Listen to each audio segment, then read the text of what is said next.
And that's where I want to start, because this was warming of ties. The relationship almost couldn't get any worse than where it was. But you've been quite critical of China.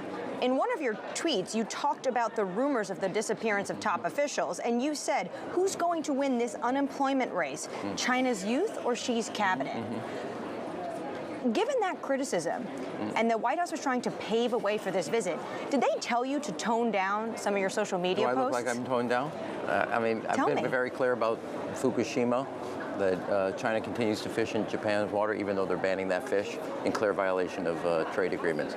I mean, to me, the big point here, and I think that the most important point is, nobody's under any illusion. I thought what was very interesting in the meeting is after the meeting, President Xi decided to have a dinner with a bunch of American CEOs who gave him a standing ovation.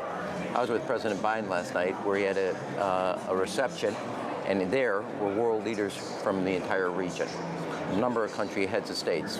Prime Minister Kishida was there, as was President Marcos of the Philippines was there. And I think that is a telling sign, the split screen.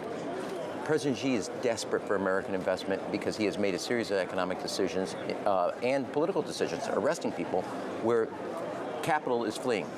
The coin of the realm for the United States, we have allies, we have friends, and they want to be aligned with us. The fact that there were foreign leaders with the president here at the APEC conference and American business CEOs who literally have their R&D, their intellectual property, stolen from them, has decided to give President Xi a standing ovation. And I think that is a telling sign, that split screen, because I tell you who's got strength and who's got vulnerabilities. Well, this is another criticism you've pointed to China on your social media posts. You're very prolific on Twitter. You said I can only type so many words. You said lying and cheating is the modus operandi when it comes to doing business in China.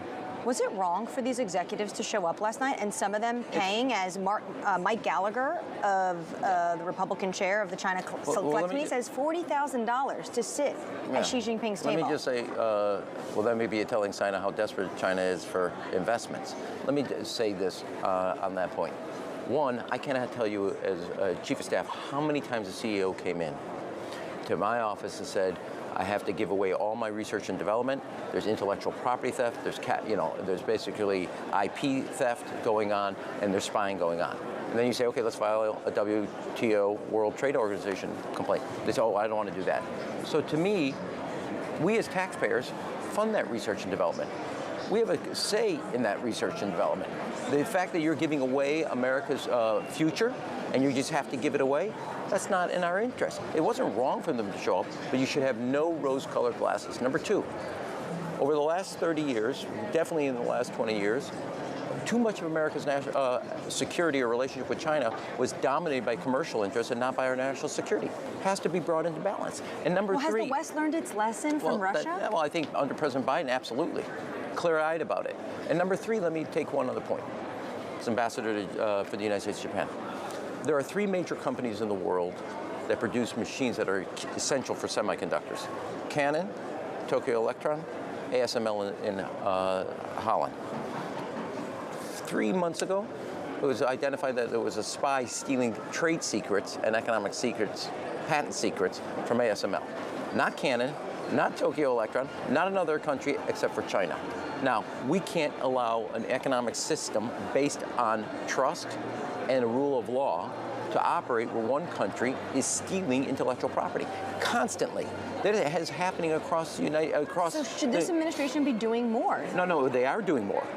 You and I aren't having this in the past. All those problems, this is a mistake, bipartisan mistake. Those problems got swept under the rug. You're going to have the dialogue the president established yesterday. We're going to be honest with each other. We're going to tell each other where there are lines. In the past, those type of things by CEOs in America got swept under the rug because of the lure of a size of the market of China. That will not happen anymore. The enforcement of the rules of law will happen, and it's going to be clear. There will be commercial trade, but it will not be one where you get to steal and we all get to, or get to subsidize and destroy a market of the United States or a market of Japan or a market of the EU, and we actually turn the other cheek. If you're going to be part of the international system, you're going to abide by the international system. And the president has been clear, which is why, again, I go back to this, we have allies and friends, because everybody knows between rules or raw exercise of power, rules have a seductive lure because that is fair. And people do not want to live in a system where intellectual property theft, subsidizing of industries get to destroy other countries' economic independence and sovereignty. What do you make of the president, though, ending his press conference on the way out, gets this shouted question? He says Xi Jinping is a dictator. Yeah, well, he's stuck by what his view is. I think the evidence is pretty clear based on what's going on in China. And I think that that doesn't mean you don't have a conversation, as he did. And I do think one other thing that I think is really, really important. When you look at Russia's war in and on Ukraine, you look at Hamas's terrorism and the conflict in the Middle East, yesterday was a day for diplomacy and dialogue. Now, in all the conflicts around, it's better to have conversations. And why? Because you and I don't know, nobody knows, where does deterrence end and provocation begin? So it's better to have a meeting of the minds, better to have a dialogue, better to have established lines of communication. You'll have differences. Doesn't mean you're not going to have differences, but you know who to talk to each other, you know whether you can trust the other person's word. That has always been the case. So in the context of right now, better that that happened, better that we have a way of knowing who's on the other line, and better that they know each other and have some history so they can, when conflicts do emerge, they don't go forward.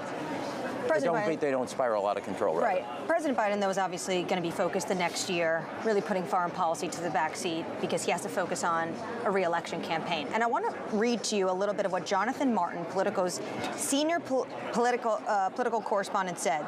He said, the best service you can do, Mr. Rahm Emanuel, is come back to the United States and chair Biden's re-election campaign. He actually said that George H.W. Bush waited too long to bring James Baker back to do this. Is that in your future? Do you plan on potentially leaving Tokyo and coming help Biden get reelected? Look, I was honored by President Biden to serve as U.S. ambassador. I want to see my mission through. I'm very happy. Thanks for Jonathan Martin to literally have to answer this question. That said, I enjoy this job. I've enjoyed all the jobs. I serve at the behest of the President of the United States, but I am very much committed intellectually, politically, emotionally. I really enjoy the work that we're doing, and we're making history, as you saw in Camp David when Japan and ROK got together. As you saw, Japan's now going to go from the 9th largest defense budget to the 3rd largest. They're getting capabilities like Tomahawks and counter-strike capabilities. So to me, this is very important work, and I serve at the behest of the president, and I'm going to continue to serve. So you're staying put, and no one has told you to tone down your tweets. You take a look at it every time I continue. Nobody has told me to tone down. It wouldn't be successful to tell me to tone down. And the continuation, we're dealing real live now. Classic example of what I think is a real problem. China has banned all the fish from Japan, which they have a lot of fish that comes from Japan that goes to China. Yet, having banned it, China continues to fish in Japan's EEZ and use that same fish. So that hypocrisy does not have a place in the international economic system. You could either be responsible or you can use raw power, but we're going to enforce the rule of law.